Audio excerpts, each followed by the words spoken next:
Great Bob Woolmer, ان کی یہ story ہے کہ میرا بولنگ ایکشن جو تھا وہ اس پہ بین لگ گیا، اور آسٹریلیا میں باب وولمر نے بہت ٹرائی کی کہ میرا کسی طرح وہ کلیئر ہو.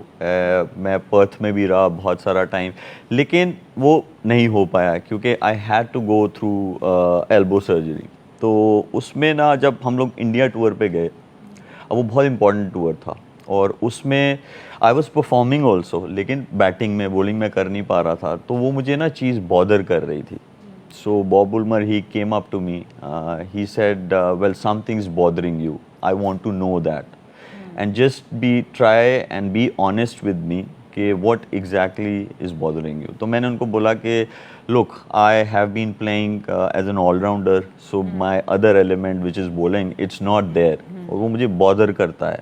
تو first he said کہ at least you're performing in one department, تو just focus on that. تو میں ڈیپتھ میں گیا ان کے ساتھ، میں نے کہا اسٹل اٹس دیئر، میرے مائنڈ میں ہے.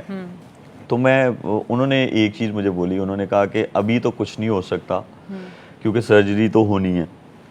تو انہوں نے مجھے بولا کہ کیپنگ شروع کر دو. اب کیپنگ مطلب ایسا ڈپارٹمنٹ ہے، وہ تو آپ کو بچپن سے جو ہے میں نے شروع کر دی.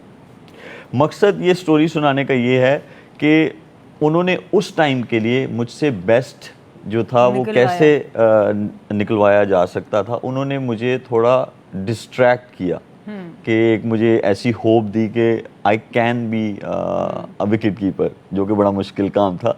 اس کا کام ہی کو بڑا افسوس ہو رہا تھا. ان پہ پریشر، ان کی مینٹل ہیلتھ کا کیا ہوا ہوگا اس وقت؟ وہ پھر اس سے باب وولمر کو 2 لوگوں کے ساتھ ڈیل کرنا پڑا.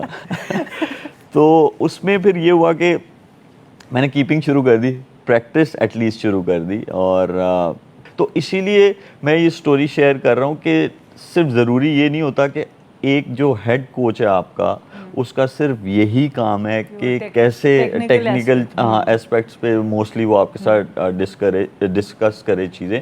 وہ یہ بھی ہے کہ ایٹ دا سیم ٹائم کہ آپ بیسٹ کیسے نکلوا سکتے ہیں.